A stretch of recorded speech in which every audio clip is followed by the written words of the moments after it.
Okay, a dowel method to making a spout. The first thing I start with is a piece of clay that's about the size of a marshmallow. So I make it about the size of a marshmallow.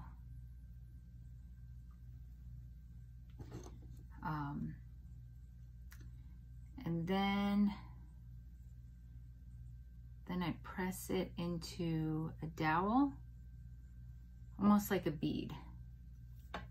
So then the next part is I'm pinching it and trying to almost make it into a straw on the dowel. Something I do while I do this is I turn my other hand. So I'm trying to make basically a big clay straw. If you don't have a dowel at home, the other thing that you could use is a paintbrush. It's a little bit trickier, but you could use it. Or you could use your wood loop tool.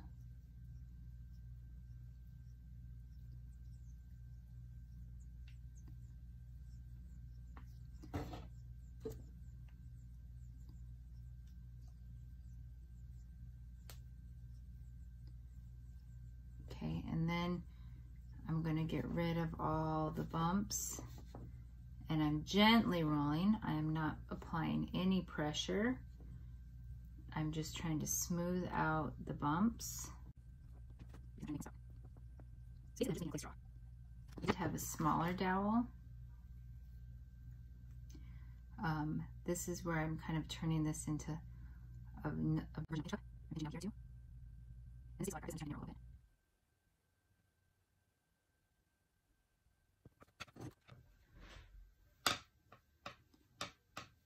Just trying to narrow.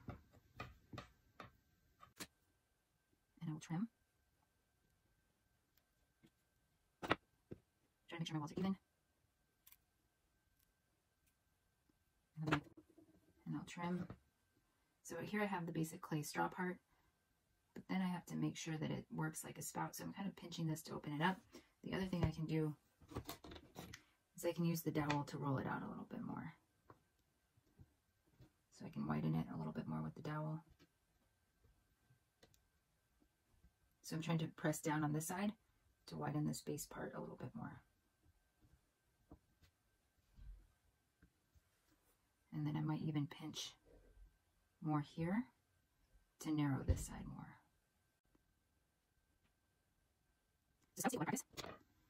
Because you want them narrow at the opening where the water comes out, but you do want them wider where they're going to attach to your teapot. You will probably have to make, for your coffee mugs, I asked you to make about 3 handles. You're probably going to have to make 3 or 4 spouts before you get the hang of it, before you get a good one, before you get walls that are even. You want even walls, you want narrower at the top, wider at the bottom. You can even kind of pinch it so that it arches up. Think about like a gas can, how a gas can would arch up. I do like to let this sit out a little bit so that it can dry to leather hard before I even go to attach it to my teapot. Okay, so now I have my teapot right here.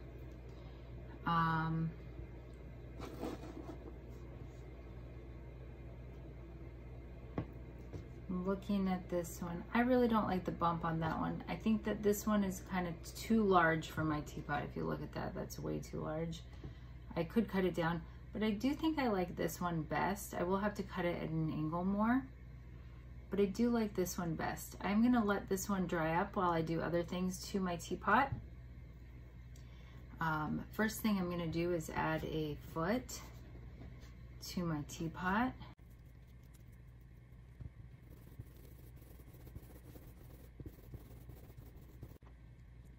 I'm going to wait till it's handle.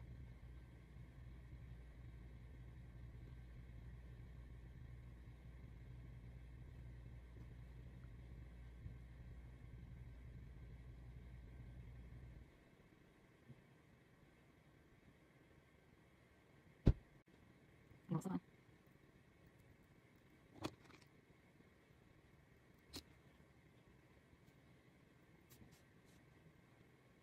So I'm going to put up and around.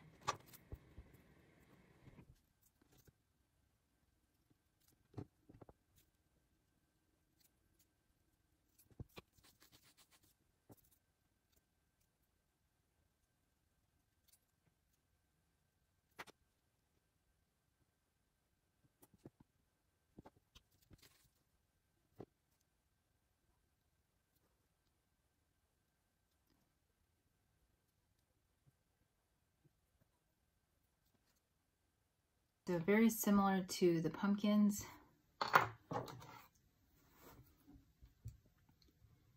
Going to sketch out where I want it to open.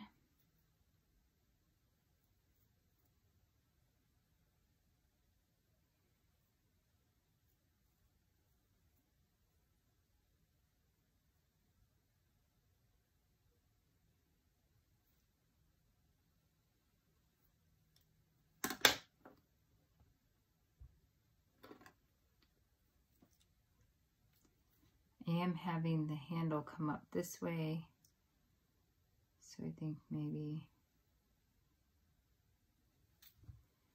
cutting it out this way would be kind of cool.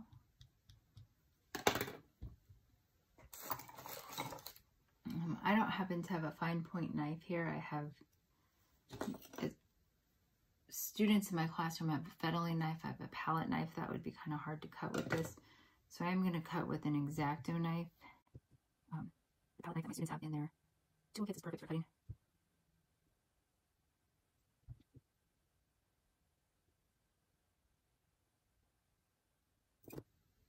Okay, so there's my lid. I am going to put a little bit of a coil on this lid just to make sure it locks in.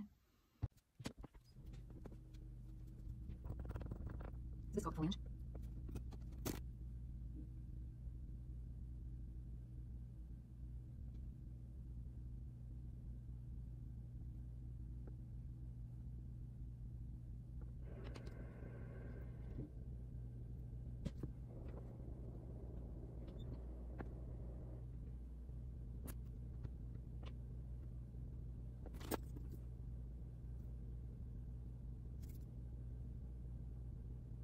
And inside the flange. And then one outside the flange.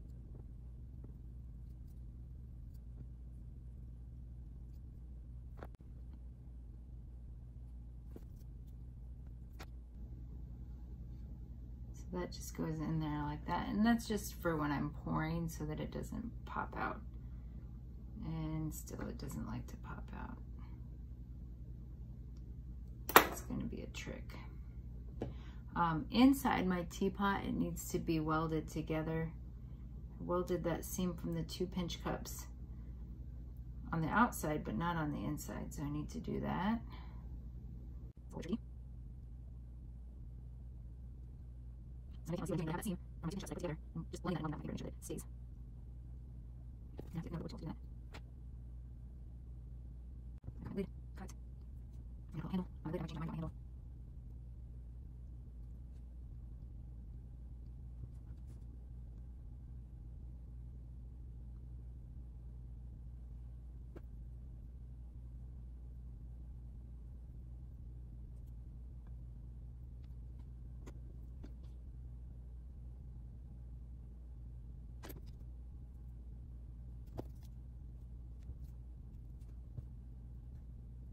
That's it from it.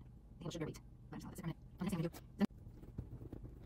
So I think it's just the handle being cool, but then I think I'm going to carve on a teapot, so I too much. Sometimes same design, less is more. Sometimes more is more. Be careful with that.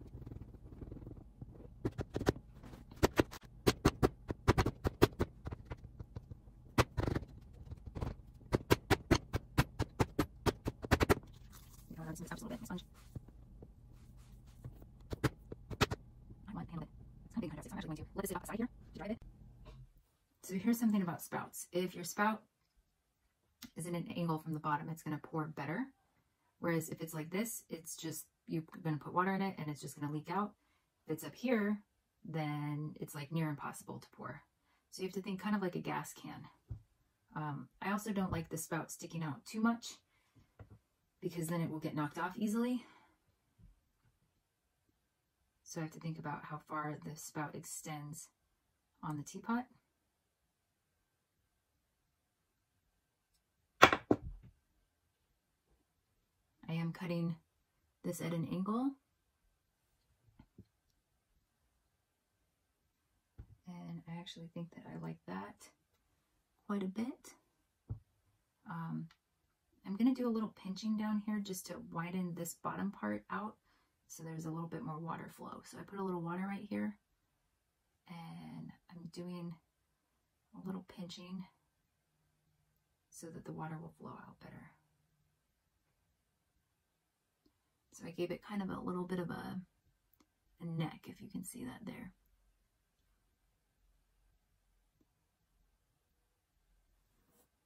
Okay. So the next thing to do, then I'm pinching it so that it pours out this way a little bit right here. And I'll do more of that modifying after I attach it. So the next thing I do, see where I want that.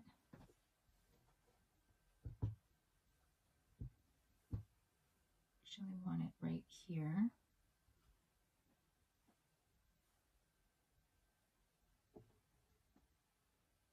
See if that looks good with my foot positioning. And then I'm going to very carefully trace where my spout is. So it's right in about here. And then I have to cut a hole. I'm going to want to leave, I'm not going to want to cut the hole around it because then my spout would fall in. So I'm going to want to leave about 1/4 inch.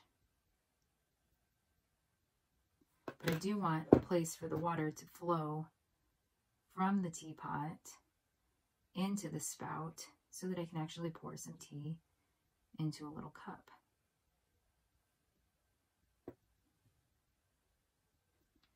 So this becomes a ledge for this to be scored and slipped onto. See if you can see that really well. That becomes the ledge for this to attach to. Right there. So now I have to score and slip both of those.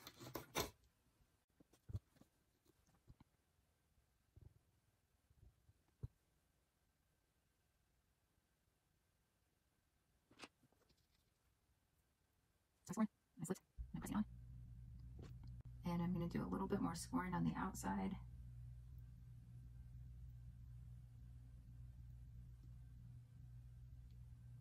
And I'm going to put a little teeny tiny baby supporting coil, getting my clay really soft around it, just to hold that spout on there.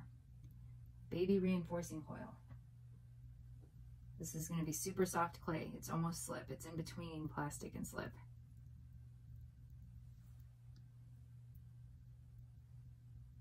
I can barely even roll it out. It's so wet.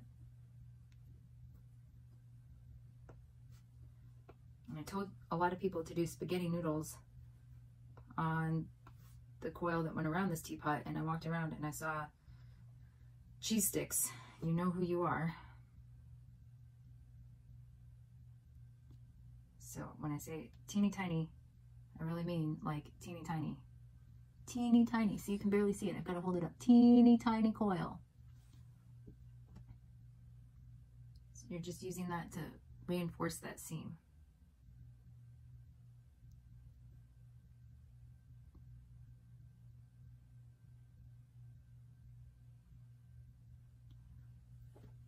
Clay doesn't like to stick together, so you've got to find ways to get it to stick together. It just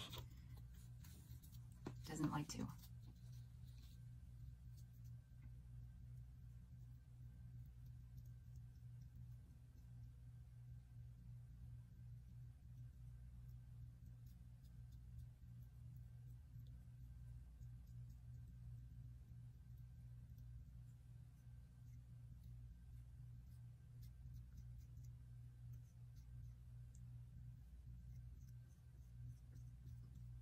So then it all blends into one piece of clay.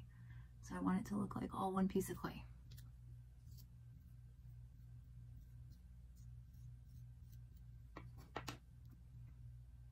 Now I can work on the spout a little bit.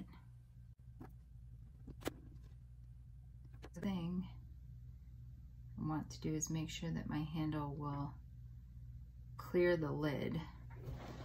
You don't have to do a super tall handle. I just think that they're really cool. So I'm doing a super handle.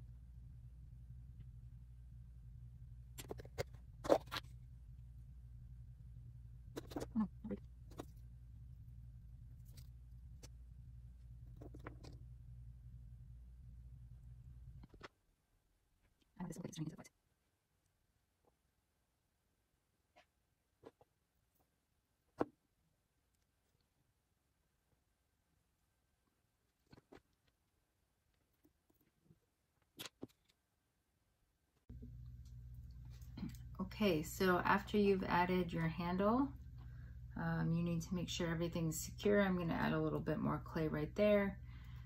Gonna make sure everything's super secure. Then you can go ahead and decorate your teapot. I think I'm going to do some carving. Just gouged it with my fingernails, so smooth that out. But I would definitely do some carving. I do want to secure it more down here.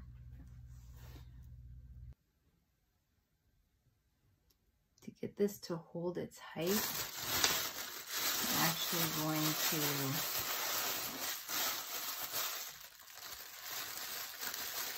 prop it up with a bag.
Okay, so I pretty much just I ended up because this one is clean.